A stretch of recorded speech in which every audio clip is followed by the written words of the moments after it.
নতুন এক লড়াইয়ের মুখোমুখি রাঙামাটি, এমনটাই দেখতে পারবেন আজকের নতুন পর্বে। বিস্তারিত জানতে ভিডিওতে লাইক দিয়ে চ্যানেলটিকে সাবস্ক্রাইব করে দেখতে থাকুন। গল্পের শুরুতে আমরা দেখতে পারবো সত্যজিৎ হসপিটালে শুয়ে থাকে, আর তখনই রাঙামাটি সিদ্ধান্ত নেয় ওই বাঘটাকে রাঙামাটি কাবু করবে, কোথায় আছে খুঁজে বের করবে। রাঙা তখন সত্যজিৎকে বলে, আমরা তাহলে আসছি। সত্যজিৎ তখন বলে, যাবে, তুমি পারবে, আচ্ছা সাবধানে যেও, আর আমি এদিকটা সামনে নিব, বাকি সব কিছু আমি ফোন করে বলে দিব, পুলিশ টিম তোমাদেরকে সাহায্য করবে। এদিকে রাঙামতি একলব্যর মুখোমুখি হয়। একলব্য আড়াল থেকে রাঙামতিকে ইশারা দিয়ে বোঝানোর চেষ্টা করে, তুমি এটা কোনোভাবেই করবে না। রাঙামতির কাছে আসে প্রমিতা এসে বলে, আক্কুর মনটা না আবার ভেঙে গেল। আক্কু আসলে এটা মেনে নিতে পারছে না, আবার তুই যাবি আমি যাব, এসব কিছু না কেমন যেন একটু অগোছালো লাগছে। তখনই একলব্য সেখানে চলে আসে। একলব্য এসে বলে, মা তোমরা কিন্তু এটা করতে পারো না, তোমরা কিন্তু একটু বেশি বাড়াবাড়ি করছো।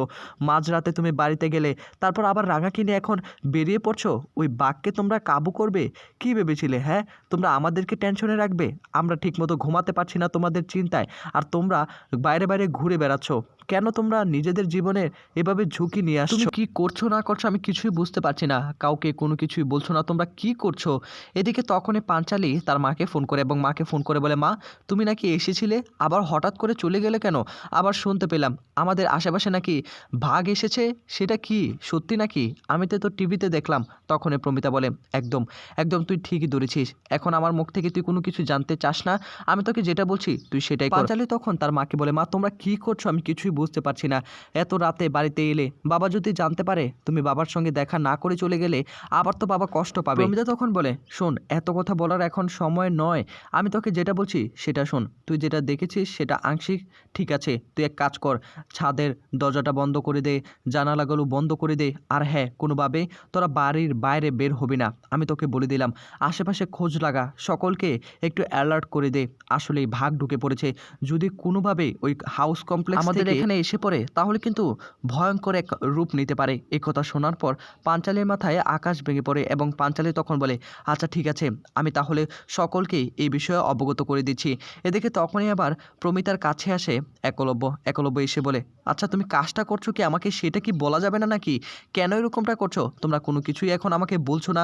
তখনই রাঙা বলে, আমাদেরকে বের হতে হবে মা এক্ষুনি, তা না হলে বড় বিপদ হয়ে যেতে পারে, চল আমরা এক্ষুনি বেরিয়ে পড়ি। একলব্য তখন তার মাকে বলে, তোমরা যে কাজটা করছো না এটা খুব খারাপ করছো মা, আমি কিন্তু তোমাদেরকে বলে দিলাম, তোমরা কাউকে কোনো কিছু না জানিয়ে এরকম একটা কাজ করছো, কখনো তোমাদেরকে ক্ষমা করব না যদি আমাদেরকে তুমি অঘটন ঘটাও। এই বলেই তখন প্রমিতা একলব্যকে বোঝানোর চেষ্টা করে, দেখ এসব কিছু তো আমাদের নিজেদের জন্য করছি না, দেশের জন্য করছি।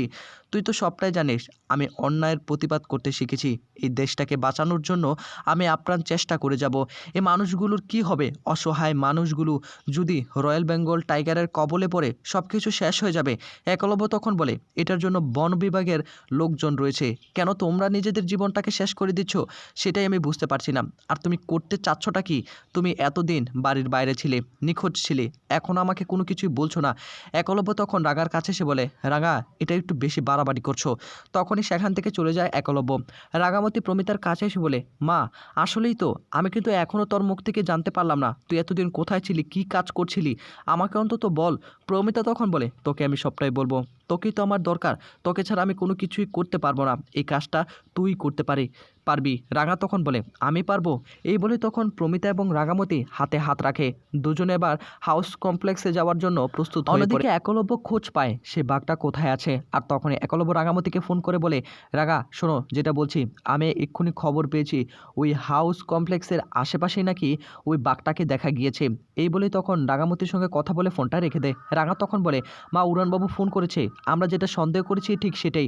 অঙ্কুর পাঞ্চালির কাছে এসে বলে, কি ব্যাপার পাঞ্চালি, তুমি আমাকে কোনো কিছুই বললে না? মা বাড়িতে এলো, আর হ্যাঁ ওই বাঘের খবরটা চারদিকে কি হচ্ছে না হচ্ছে আমাকে তো কোনো কিছুই বললে না। একলব্য চুপ করে বসে থাকলে তখনই অঙ্কুর একলব্যর পাশে এসে তাকে সান্ত্বনা দেওয়ার চেষ্টা করে, একদম ভেঙে পড়বে না, সব কিছু ঠিক হয়ে যাবে। দেখো মা এবং রাঙা কিন্তু বরাবরের মতো অন্যের উপকার করার জন্য ব্যস্ত হয়ে পড়ে, আর মা যে এসেছে এটা কিন্তু কোনোভাবেই বাবা যেন জানতে না পারে। কিছুক্ষণ পরে নবারণে এসে তখন হাততালি দিতে থাকে, বাহ বাহ বাহ, তোর মা রাতের বেলা এলো বেরিয়ে গেল, আমাকে একটাবার ডাকলি না? তখনই পাঞ্চালি বলে, বাবা এভাবে রাগ করো না, তোমার ঘরেই গিয়েছিল, তুমি তো ঘুমিয়েছিলে, তাই তোমাকে আর ডাকিনি। আর তুমি তো সবটাই জানো, উপদ্রব বেড়ে গিয়েছে ইতিমধ্যে, কিন্তু সত্যজিৎ হসপিটালে রয়েছে। অঙ্কুর তখন বলে, হ্যাঁ বাবা, একদম চিন্তা করবে না, মা এবং রাঙা ঠিকই চলে আসবে। তারা আসলে অন্যায়ের প্রতিবাদ করতে জানে, আসলে দেশের মানুষকে, আশেপাশের মানুষকে বাঁচানোর জন্য নিজের জীবনটা বাজিয়ে রাখছে। তখনই আবার নবারুণ বলে, তাই বলে আমাকে অন্তত বলে যাওয়ার প্রয়োজন বোধ করলো না? এতদিন নিখোঁজ ছিল, কোথায় ছিল কিছুই জানি না, তার মধ্যে আবার হুটহাট করে বউ শাশুড়ি মিলে চলে গেল বাঘকে ঘায়েল করার জন্য। হ্যাঁ, তারাই কি শুধু আছে নাকি? বন বিভাগ রয়েছে, আরও অনেক লোকজন রয়েছে, তারা কি কাজ করবে না? আমি কোনোভাবে এটা মেনে নিতে পারছি না। এই বলে তখন টিভিটা চালু করে, আর তখনই টিভিতে নিউজ রিপোর্টাররা নিউজ করতে শুরু করে যে আসলে সত্যি ওই হাউস কমপ্লেক্সের আশেপাশে ওই বাঘটাকে দেখা গিয়েছে, বিপদ সংকেত, সকলকে সাবধানে থাকতে হবে। এই কথা শোনার পর তখন একলব্য আরও চিন্তার মধ্যে পড়ে যায়। মা গিয়েছে, রাঙামতি গিয়েছে, তাদের যদি কোনো ক্ষতি হয়ে যায়। এদিকে রাঙামতি, প্রমিতা, তারপর কয়েকজন পুলিশ নিয়ে সেই হাউস কমপ্লেক্সে যায়। সিকিউরিটি গার্ড কোনোভাবেই তাদেরকে ভেতরে ঢুকতে দিবে না, কোনোভাবেই তাদেরকে চেকিংও করতে দিবে না। তখনই পুলিশ অফিসার বলে ওঠে, আরে অন্তত আমাদেরকে সিসিটিভি ফুটেজগুলো একটু চেক করার ব্যবস্থা করে দিন। তখনই আবার সিকিউরিটি গার্ড বলে, আচ্ছা ঠিক আছে, আপনারা আসুন। সিকিউরিটি গার্ড তখন তাদেরকে নিয়ে আসে সিসি ক্যামেরা দেখানোর জন্য, আর তখন এই ফুটেজগুলো দেখতে শুরু করে। রাঙামতি হঠাৎ করে লক্ষ্য করতে পায় 1 ঘন্টার জন্য একটা সিসিটিভি ফুটেজ বন্ধ ছিল। তখনই সিকিউরিটি গার্ড বলে, ওই সময় সিসিটিভি ক্যামেরাটা না আমাদের একটু অকেজো ছিল। এই বলেই তখন সকলে চিন্তার মধ্যে পড়ে যায়। প্রমিতা তখন বলে, আমাদেরকে অন্তত একবার দেখতে দিন, আমরা দেখি আশেপাশে কেউ আছে কিনা, এতগুলো মানুষ এখানে রয়েছে, তাদের যদি বিপদ হয়ে যায় তখন কি কিছু করতে পারবেন? সিকিউরিটি গার্ড তখন বলে, আমাদের কাছে পিস্তল আছে, সব কিছুই আছে, আপনারা এটা নিয়ে চিন্তা করবেন না, কিন্তু এত রাতে কোনোভাবে চেকিং করতে পারবেন না, সকলে ঘুম ভেঙে যাবে, পাড়া প্রতিবেশী জেনে যাবে, এটা আরও হতাশার সৃষ্টি করবে, আরও একটা খারাপ পরিস্থিতির সৃষ্টি করবে। প্রমিতা তখন রাঙাকে বলে, একদম ঠিক কথাই বলেছি, আমরা বরং সকালবেলায় আসি। এছাড়া বাড়ি থেকে অনেকবার মেসেজ করেছে অঙ্কুর, দেখ তুই। এই বলে তখন রাঙার হাতে মোবাইলটা দেয়। রাঙামতি সেই মোবাইলটা নিয়ে মেসেজগুলো পড়তে শুরু করে। রাঙামতি এবং প্রমিতা দুজনে সিদ্ধান্ত নিয়েছে এবার বাড়িতে প্রবেশ করবে, অর্থাৎ বাড়িতে চলে যাবে। তারা সকালবেলা আবারও হাউস কমপ্লেক্সে আসবে। প্রমিতা তখন বলে, আমরা এখন এখান থেকে চলে যাই, বাড়িতে কি হচ্ছে না হচ্ছে কিছুই বুঝতে পারছি না। কিছুক্ষণ পরে আবার নাচতে নাচতে নিচে নেমে আসে সার্থকী এসে বলে, বাড়িতে এত বড় একটা কেলেঙ্কারি ঘুরে গেল, আর আশেপাশে ভাগের উপদ্রব বেড়ে চলেছে, আর আমি কোনো কিছুই জানি না। আর এদিকে ময়না তার এক বান্ধবীর বাড়িতে গিয়েছিল, তার বান্ধবীর মেয়ে নাকি ছেলের একটা বার্থডেতে, আর তখনই ময়নাকে সব কিছুই বলে দেয় যে তুমি ওই হাউস কমপ্লেক্স থেকে কোনোভাবেই বের হবে না। ঠিক একই হাউস কমপ্লেক্সের মধ্যেই আশেপাশে ঘোরাঘুরি করছে সে বাঘটা। তখনই আবার সার্থকী বলে, বাবা তুমি একবার চিন্তা করে দেখেছো ভাগে যদি অ্যাটাক করে কি হবে? আর তখনই পাঞ্চালি বলে ওঠে, আমার তো ভয় করছে আশেপাশের মানুষগুলোর কথা চিন্তা করে, তার মধ্যে রাঙামতি, মা, সকলে বাড়ির বাইরে। তখনই সার্থকী একলব্যকে বলে, কী ব্যাপার, এত চিন্তা করছিস কেন, কি হয়েছে? কিছুক্ষণ পরই দরজায় কড়া নাড়াতে শুরু করে। দরজা খুলেই দেখতে পায় রাঙামতি এবং প্রমিতা বাড়িতে চলে আসে। আর তখনই আবার সার্থকী বলে ওঠে, ও মা, বউ শাশুড়ি একদম একসঙ্গে, কী ব্যাপার, কি কোনো কি করতে পারলে, ভাগকে কি ঘায়েল করতে পারলে? তখনই নবারুণ ভীষণ রকম রেগে গিয়ে প্রমিতার কাছে এসে বলে, কেন এরকমটা করছো, কেন তোমরা আসলে, বাঘকে কি ধরতে পেরেছো নাকি, বাঘকে ধরে নিয়ে এসেছো, তাই না? মহৎ কাজ করে ফেলেছো। আমাদেরকে অশান্তির মধ্যে রেখে, টেনশনের মধ্যে রেখে তোমরা বাইরে বাইরে ঘুরে বেড়াচ্ছ, তাই না?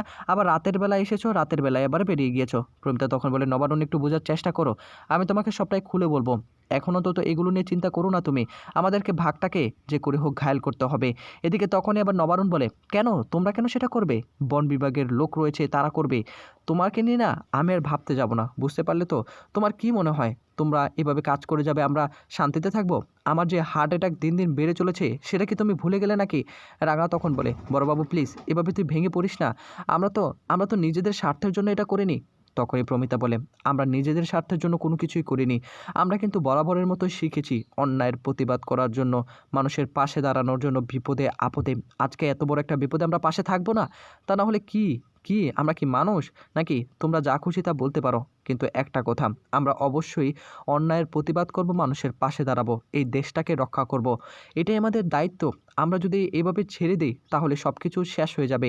তখনই একলব্য এসে বলে, মা তোমরা প্লিজ এটা বন্ধ করো, তোমরা আর কোনোভাবেই বাড়ির বাইরে বের হবে না, বাকি যা কাজ করার তা বন বিভাগের লোকেরাই করবে। এই ছিল আপডেট। নেক্সট আপডেট পেতে চ্যানেলটিকে সাবস্ক্রাইব করে রাখুন।